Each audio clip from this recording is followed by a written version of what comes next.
Welcome to Season 2 of The Curl Code. We're celebrating our new season by sharing the live recording of the podcast launch party from last year. Our guests shared stories, lessons, and memories that exemplify the kind of vulnerability and authenticity we stand for. It was amazing to hear how many experiences we share, how much has changed, and yet still needs to change to make space for all of us to live authentically.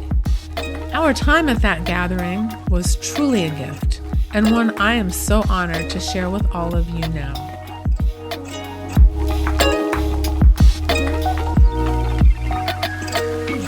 When I bought this business in 2005, it was not a curly hair salon. It was your average salon trying to find its way. And so we want to start a conversation about natural hair. And I'm going to have Sydney and Alex really lead it. And so ladies, take it away. Okay, hi, welcome everyone.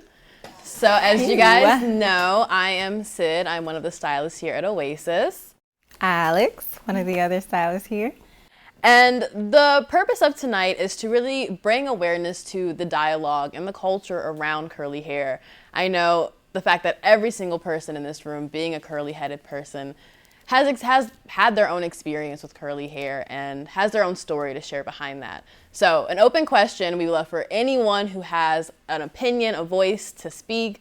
We would love to know what your experience is with curly hair. We would love to know, what did you think when you first realized you had curly hair? Ashira. I can't believe you guys want to know this. This is great. I had struggled with it my whole life. It actually wasn't until I came to this salon in my 40s that I learned how to style it.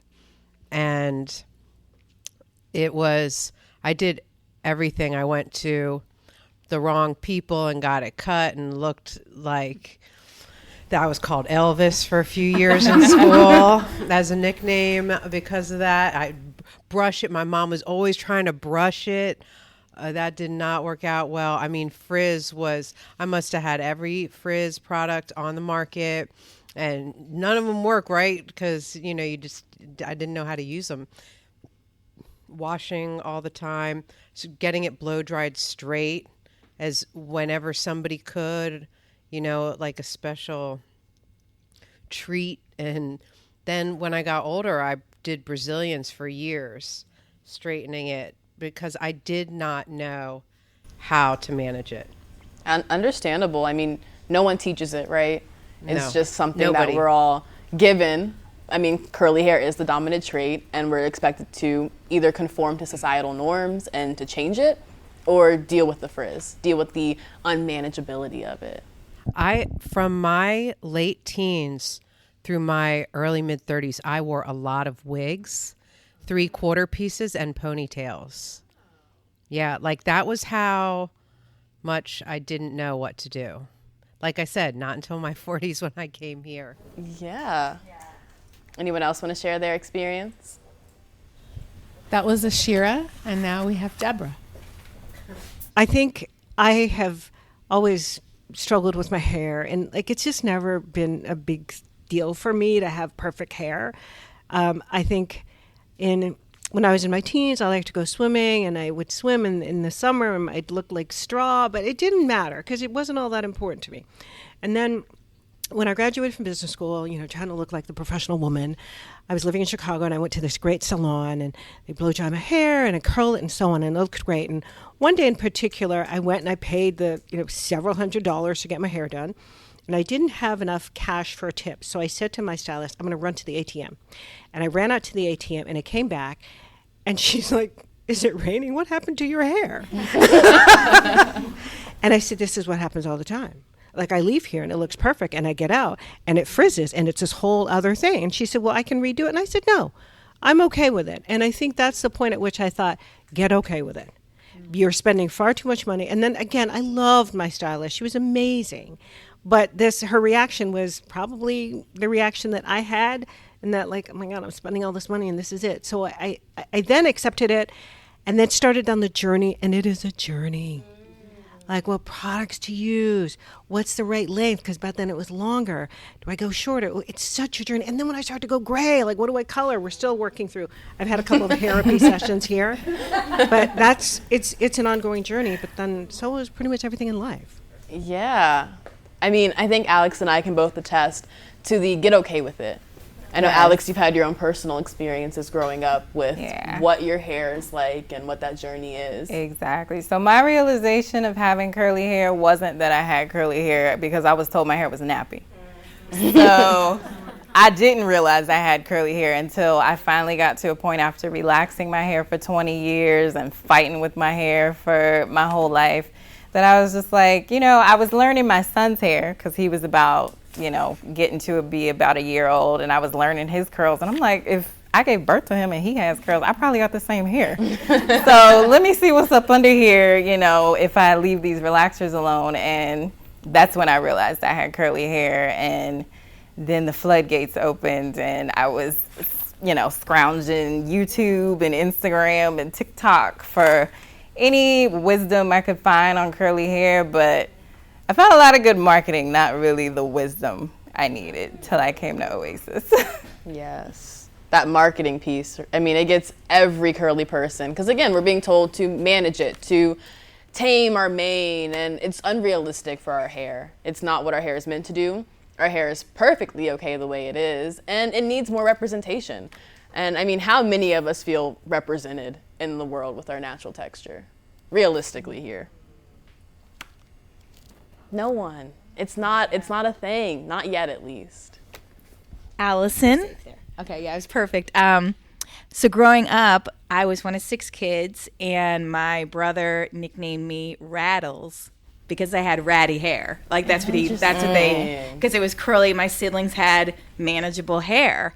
I also couldn't wash it every day or every other day like the kids in school, and I think that they knew that, so that was another form of like teasing, Dorothy Hamill was a big hair. I couldn't do that hairdo. My sister, first day of school, I mean, I'm over it. It sounds like I'm dealing with my hair. But I remember she had the Dorothy Hamill, and she had dark hair and dark eyes like her, and I had this bouffant that looked awful. And I was in the first grade. I looked like I was 40. So it's interesting. I didn't get curly embracing until I came here in my mid-40s. Up until that point, I would often chemically treat it or flat iron it, or it was constantly up in a bun or a scrunchie because I didn't know how to either manage it or embrace it. And I think if you grow up in a period of time where that's the beauty is the blonde poker straight hair or the Farrah Fawcett feathered hair, and you can't achieve that, you try to hide it or mask it or manipulate it, and it never, I think the woman over here had said, the second I would hit outside, no matter how much they did to manipulate, and it was a lot, it would be like, what happened?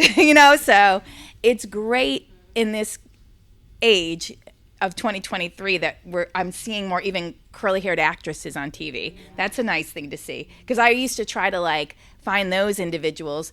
The only one I remember was ER. I can't remember her name, Julia something. And I was like, oh, finally a curly. Yes. And it was great because I saw a curly-haired actress on TV who wasn't doing the Jennifer Aniston look. So. Who was curly also. I know, but which only reinforced I should be doing something to manipulate my hair not to be curly. So thank you for... No, absolutely. Thank you for sharing. It's important to highlight these moments when we do finally realize. Someone over here? Oh, please, come up. My perspective on my curly hair has been difficult and associated with a lot of pain. I'm a member of the baby boomer generation, and during the time when I was growing, and I'm 5 generations removed from slavery. So that's the environment I grew up in. And until I could manage my hair myself, getting my hair done, getting my hair washed, even washed, was painful, because what followed was a painful step of getting my hair straightened with a hot comb and grease. And the grease would run it down into my scalp and burn my that, scalp. Crackle pop. That's what they did. The perspective on curly hair when I was growing up was that there was something wrong with you, that you had not been, that God had not treated you well by giving you curly hair, and that you were not an attractive person because of it. And so everything that could be done to make your hair straight was done. As a matter of fact, I think in some of the cotillions, you had to pass a test to have straight hair. I know there was the brown bag test. Your skin had to be lighter than a brown paper bag in order to be be allowed in. But straight hair was also a requirement. And I think the thing I want to share with you that is most painful to me, and also representative of how my generation viewed curly hair, was my mother's last words to me on her dying bed was to get my hair straightened. That's how important it was. And the amount of money that I've spent, because when I went to work in corporate America, you could not have curly hair. I grew up, I was an adult when the notion of wearing an afro became acceptable. So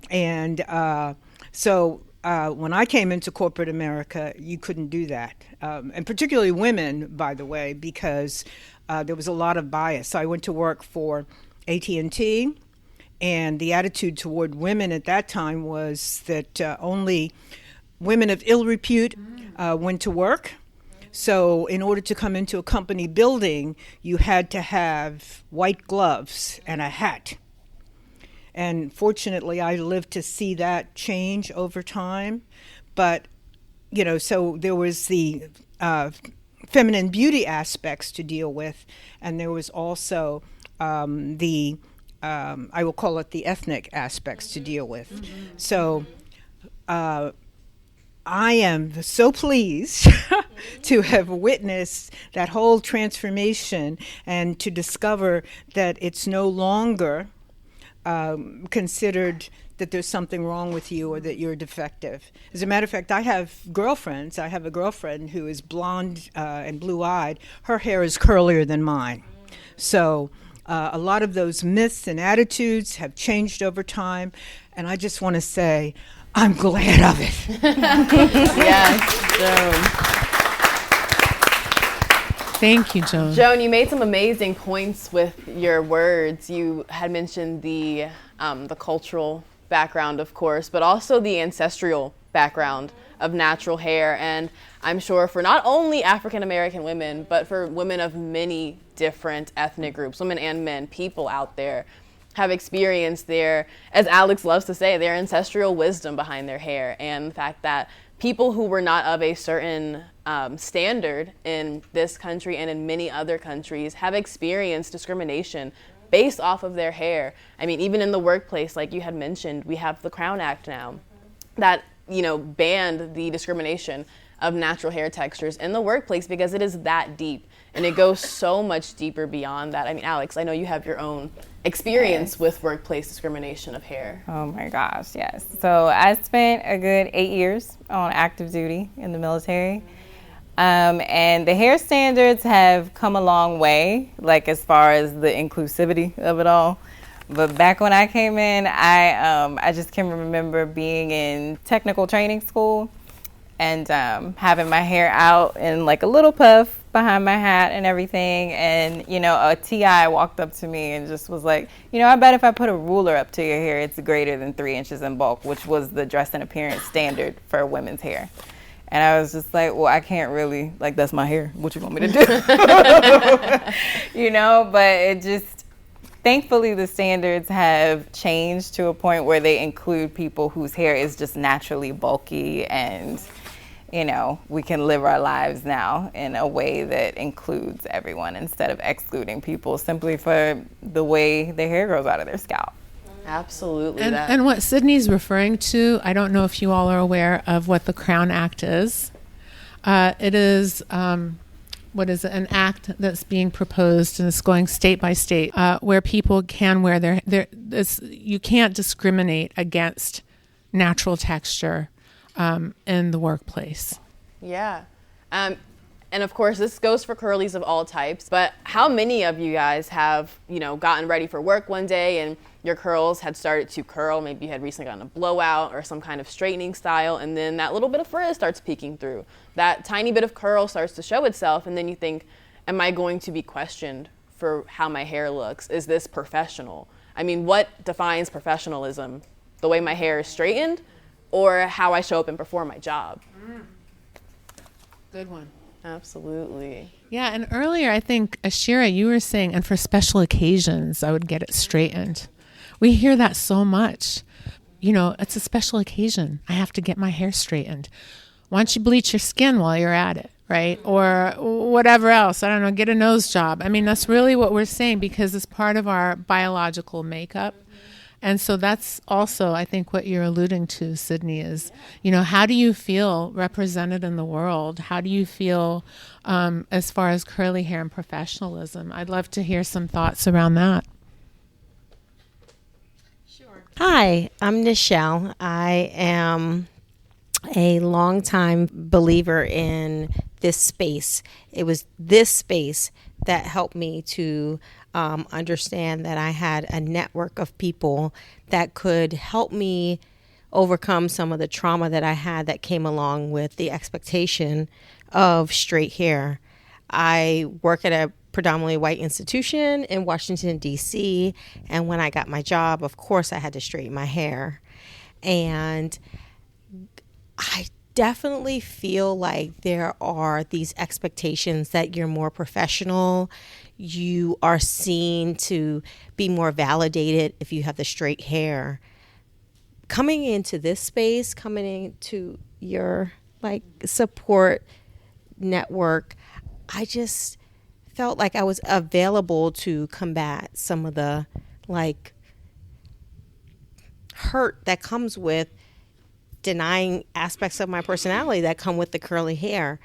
I definitely love when I can go through my school community. I'm a pre-K teacher, and I love that the kids are like, you have curly hair, you wear your hair in this, kind of this afro. And I love that I can say to kids who are curious about touching someone's hair, don't touch my hair. Let's read this book. There's a real book called Don't Touch My Hair. And historically speaking, I think predominantly white institutions, the lower school, the elementary level, there's a lot of curiosity that comes with.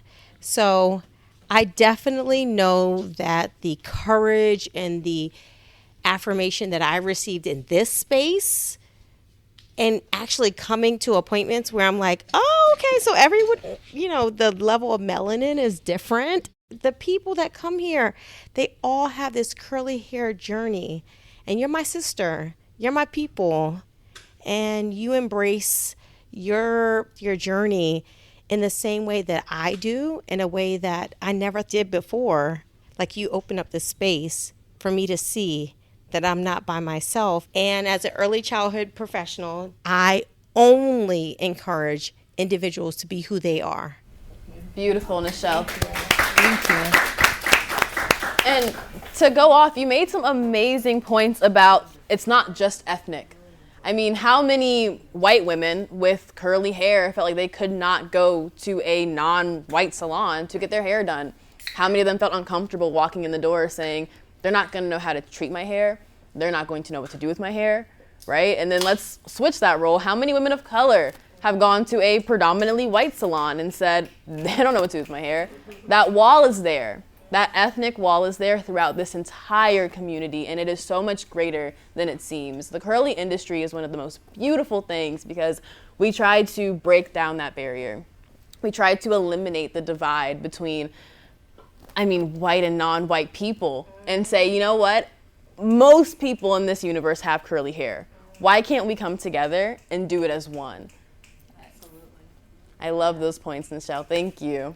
Susan. So I want to say that I had no idea what the topic was tonight.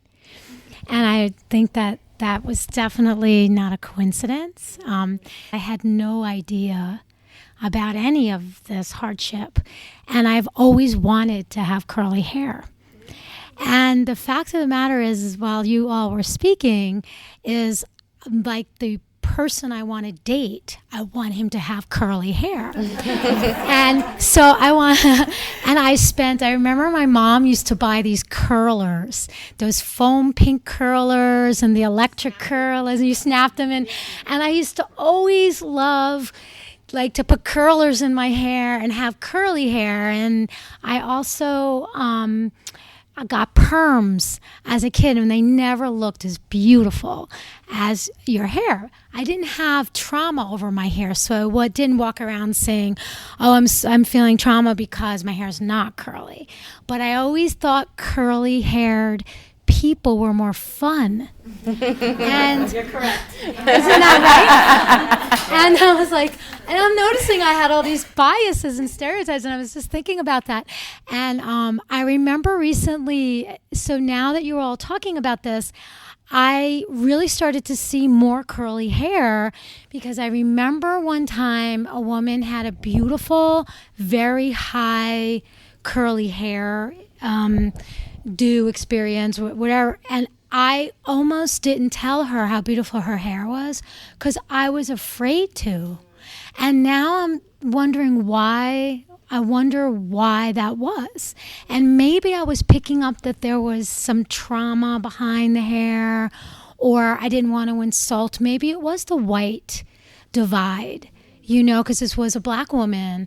But her hair was really cool and had different curls and colors, and she was so beautiful, the hair, So I can't wait to come here and get my hair more curly because I've been told it's wavy, so maybe we can boost it up and I can do whatever needs to be. Absolutely. Can we do it tonight? No, I'm just kidding. Yes, Christina. I would love to, actually. So I'm Christina, and I've been sitting next to Linda, and we just had this conversation about how we think her hair is curly. And I actually started coming to this salon when I was 16 years old. And my hair was straight because I was blow drying it all the time. And when Wafea started getting into the curly, I think we had the same conversation every time I came here for a year about how my hair was actually curly. And I was like, no, it's not. And then I would leave after I asked her to blow dry it. And then I would come back. So thank goodness now I think now I've been wearing it only curly for 20 years, and I have not blow dried it in at least 10 years. And I'm me. I'm me now. I love it. That's beautiful. I love that too. Somewhat wavy and swavy women have just spoken because that's also a huge divide in the curly community. And I have to speak for myself on this one. If you had a wave, I didn't think you were curly before I started working here. I was like, oh, it's wavy hair. You have to do so much to encourage it. It's not curls. Every type, every form, every bend in the hair, that is a curl. And so many women come in who have wavy hair and they'll say, well, everyone tells me it's not curly and I don't know where to go because it doesn't fully work out with a straight hair technique, but curly hair doesn't seem to I don't feel like I fit in. And it's trust me, you belong. You are wavy, you are valid in that. And it's an experience that you have your own journey on that's completely different than mine, but it's real. Beautiful. Do you guys want to address some of the surprises, right? I know you and I talked about it in your podcast, Sid. And Alex, because you're the latest edition, I'd love to hear from you the ancestral wisdom myths, the biggest one that kind of really shocked you. Oh my goodness. So when I had I call it my Oasis baptism. My first day of work here, onboarding and everything, right before I was about to leave, Wafea said, so do you want us to set your curls? And I was like, yes, of course. I'm in the curly oasis. Yes, I want my curls set. And so everyone came by and is washing my hair, and I left out of here with my curls looking more beautiful than they've ever looked before.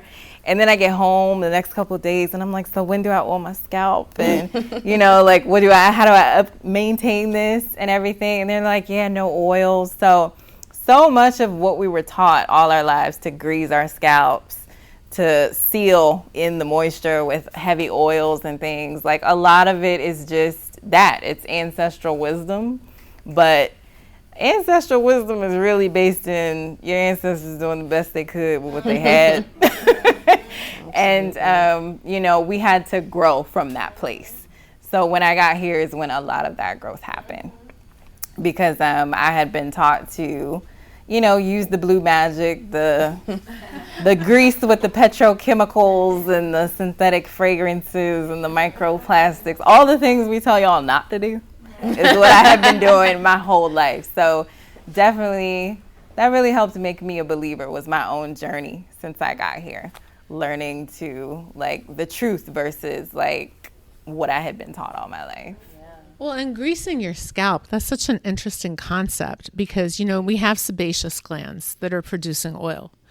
And, if your facial skin is oily, as the Curly Girl book, taught us, so's your scalp. It's just an extension of your face. And so now you're putting these non-water soluble ingredients on it that's actually hindering the natural ecosystem of your scalp from functioning properly. But again, it's not that people are evil. It's it's just the awareness, right? We're learning more and more. And I love that you mentioned the microplastics and the petrochemicals. And, yes, we do have gentlemen here. I'm going to speak to everyone, but ladies especially, because we're the ones spending more time on lotions and makeup and hair and all the things that we put on our bodies. Do your research. Just take the first 5 ingredients and look it up through the environmental working group. And there's another app that is called INCI, INCI, that's out of Europe, because European standards are a little stricter than ours. And see what you're actually putting on your bodies. What is your skin absorbing? We do a lot of research here, and what we're finding the most is that a lot of the ingredients that are used in our beauty care actually disrupt our endocrine system. That's serious. Hormones are everything.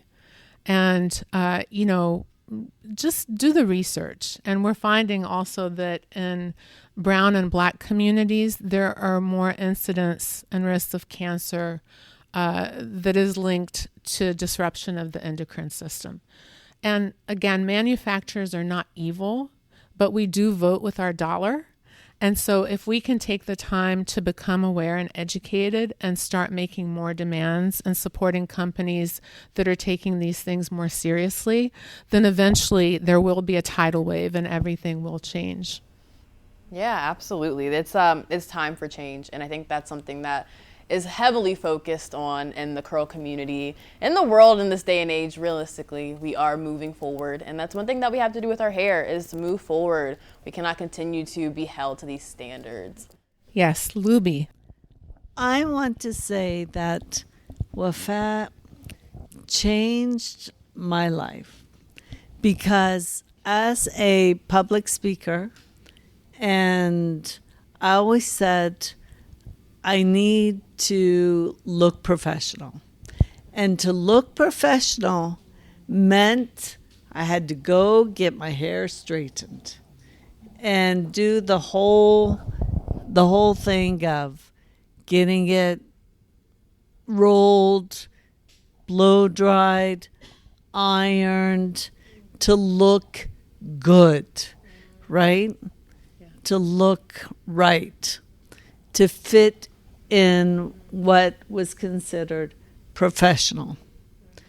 And it was when I was asked to speak at Microsoft for Martin Luther King Jr. weekend, and I said, what am I doing?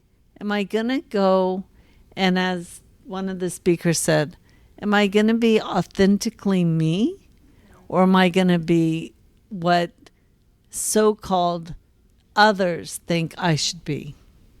And that was the beginning. And Wafat knows every time I had something to go to, I didn't go anymore to the Dominican Republican hairdressers who I loved and spent hours. But I came here. And coming here was coming home. Aww. Coming here was coming home. That is beautiful. You know, I grew up the first time I went to a hairdresser, a white hairdresser, and the first thing I heard as a child was, she has bad hair. And I feel for the girls. And that's why I brought a young woman here that I said I wanted her to know before she goes to NYU.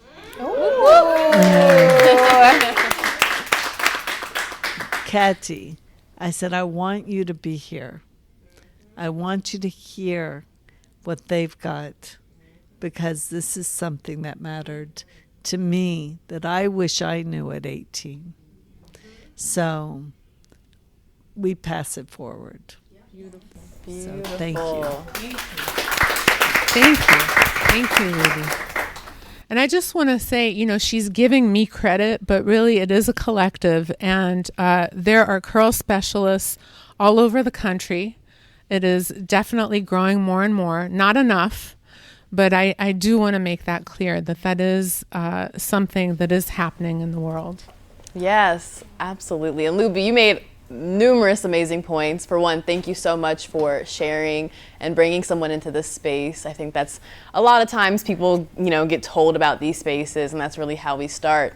But another point that you made was authenticity.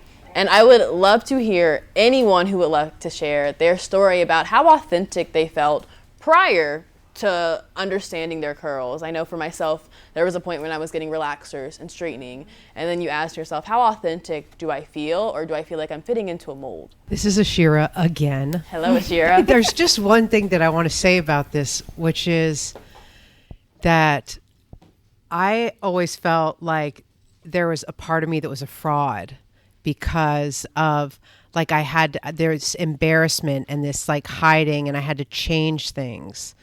And I do have to say that and I told you my 40s, but it was really my mid 40s that I came here, and it did help me feel like myself and a true authentic version, you know, just living and owning my look. Yeah, absolutely. Q. I was born in the United States, and I grew up in a predominantly white community, and so my curly hair was always something that made me different and not part of the crowd, and I was already not a popular kid for many reasons. So I spent so much time trying to straighten my hair, and it would just turn into these like grotesque waves. And eventually I gave up and just cut it super, super short. But that also prevented me from being able to achieve a look that I wanted to achieve. And over the years, I tried to grow up my hair, and I would always hit this like threshold of like two or 3 inches where the frizz would start coming in, and I'd try to control it. And it just seemed I'd use more and more handfuls of product every day, to the point where the hair was just so heavy, it just looked like I was dumped grease onto my head.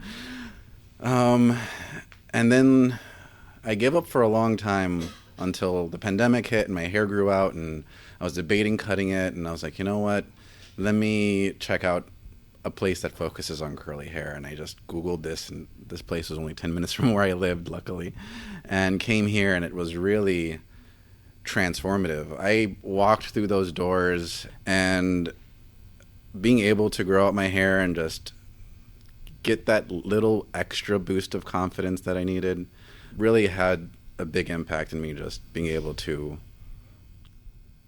express myself in other ways. And it's been a this place is kind of like family. Someone asked me just today, like, do I work here? I'm like, no, but I'm here all the time. Yeah, so it's really special to be able to find your authentic beauty and to allow it shine through, and then that allows more deeper versions of yourself to emerge as well. Amazing. I don't know why, but this like whole conversation, I'm like tearing. I love it. Group curl therapy, and I'm really here for it. So, anyone else? London, I'm not going to make you speak because you don't want to, but we do have a young representative here. Wait, but how old are you? 12. That's something to celebrate, that a 12-year-old gets to feel empowered in her natural crown. That's definitely something we're very proud of. And it's one of our favorite things to do, right? Yeah, we love empowering the young generation. As Luby said, pass it forward. Absolutely. Yeah. None yet. The insurance. So usually I'm like nervous to talk in front of people. I'm not nervous to be behind the chair, but I'm nervous to talk around people and whatnot. Okay, so I grew up not being black enough and not being white enough. And so I tried everything that I could do to be black. I tried to braid my hair, straighten my hair with a hot comb, which was not right for my hair. My mom killed me by that, you know. It was kind of hard because I went to a predominantly black school. And then I started working at a predominantly straight hair salon. And I would always tell them, can you straighten my hair? Can you straighten my hair? No one wanted to straighten my hair. They were scared to straighten my hair. They thought it was going to take a long time. However, just coming here and being able to be myself, I'm just very grateful that we can come here and we can talk about our journey and our stories. And it's not just one predominantly race, it's everybody, because everyone had their chance to deal with their hair, deal with their waves. You curly girl, it don't matter. You got a crinkle, it's curly. But just being able to just do that and just talk freely among each other is just amazing. And we're therapists also. Y'all know that, right? Yes, therapists.